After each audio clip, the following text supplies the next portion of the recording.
The Boxcar Children by Gertrude Chandler Warner, Chapter 4. And actually, before we begin with Chapter 4, do you remember yesterday in Chapter 3 they ate the last loaf of bread for their dinner?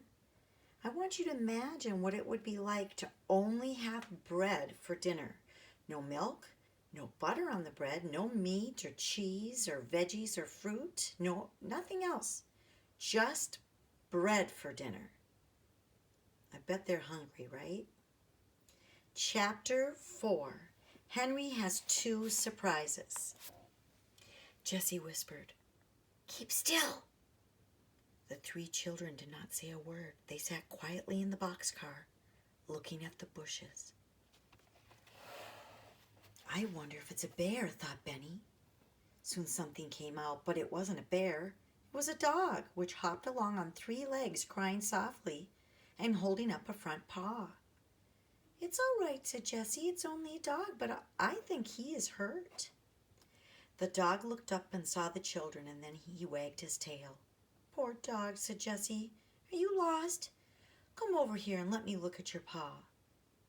The dog hopped over to the boxcar, and the children got out. Jessie looked at the paw and said, "Oh dear, you poor dog, there is a big thorn in your foot." The dog stopped crying and looked at Jessie. "Good dog," said Jessie. "I will help you, but maybe it will hurt." The dog looked up at Jessie and wagged his tail again. "Violet," ordered Jessie, "please wet my handkerchief in the brook." Jessie sat down on the stump and took the dog in her lap. She patted him and gave him a little piece of bread. Then she began to pull out the thorn. It was a long thorn, but the dog did not make any noise. Jessie pulled and pulled, and at last the thorn came out. Violet had a wet handkerchief ready. Jessie put it around the dog's paw, and he looked up at her and wagged his tail a little. "He wants to say thank you, Jessie," cried Violet. "He is a good dog not to cry." "Yes, he is," agreed Jessie. "Now I had better hold him for a while so that he will lie down and rest his leg." "We can surprise Henry," remarked Benny. "Now we have a dog." "So we can," said Jessie, "but that was not my surprise. I was going to get a lot of blueberries for supper." "Can't we look for blueberries while you hold the dog?" asked Violet. "Yes, you can," said Jessie. "Look over there by the big trees." Benny and Violet ran over to look.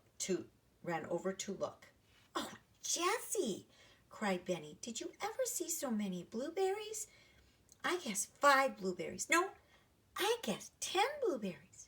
Jessie laughed. "I guess there are more than 5 or 10, Benny," she said. "Get a clean towel and pick them into it."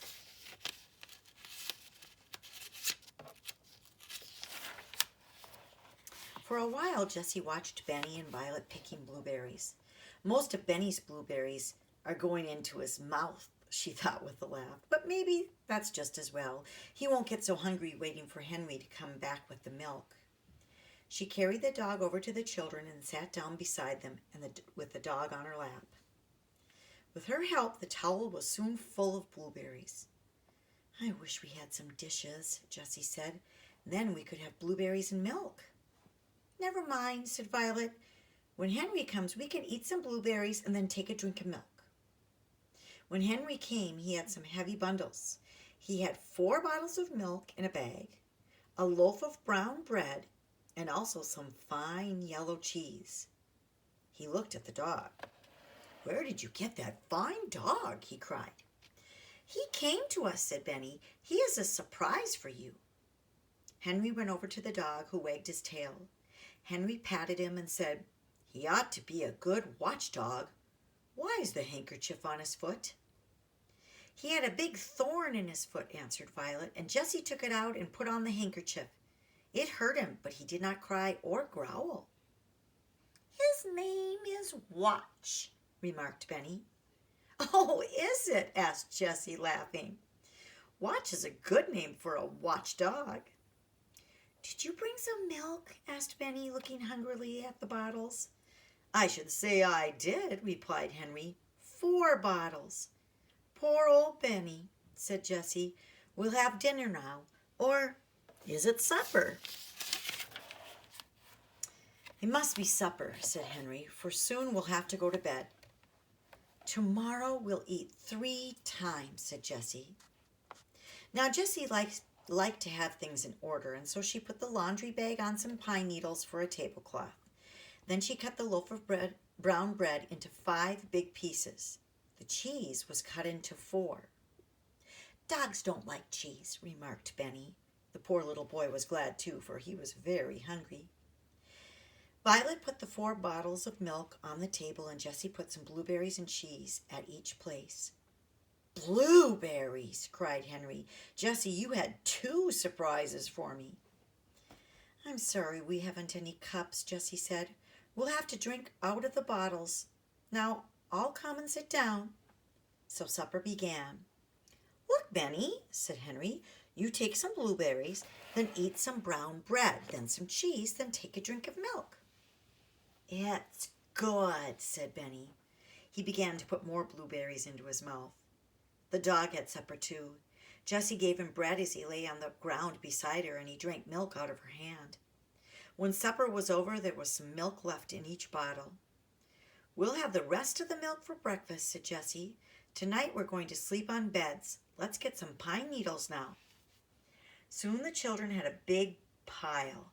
Henry jumped into the boxcar, and Jessie gave him the pine needles. He made 4 beds in one end of the car. This side is the bedroom, said Jessie. What will the other side be? Asked Benny.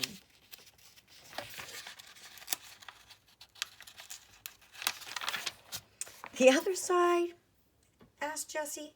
Let me think. I guess that will be the sitting room, and maybe some of the time it will be the kitchen.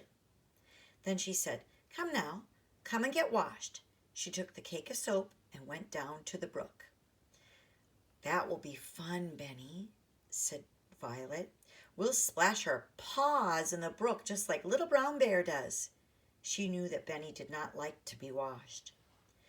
The children were all very hot, and so they were glad to splash in the cold water. Benny put cold water and soap on his face with the others and dried his hands on a towel. We'll have to have a line to dry the towels on, said Jessie. So she took the string out of the laundry bag and tied one end of it to a tree. The other end of the string she tied to the boxcar. This made a good clothesline. When she had washed one towel and Violet had washed the other one, they hung both towels on the clothesline.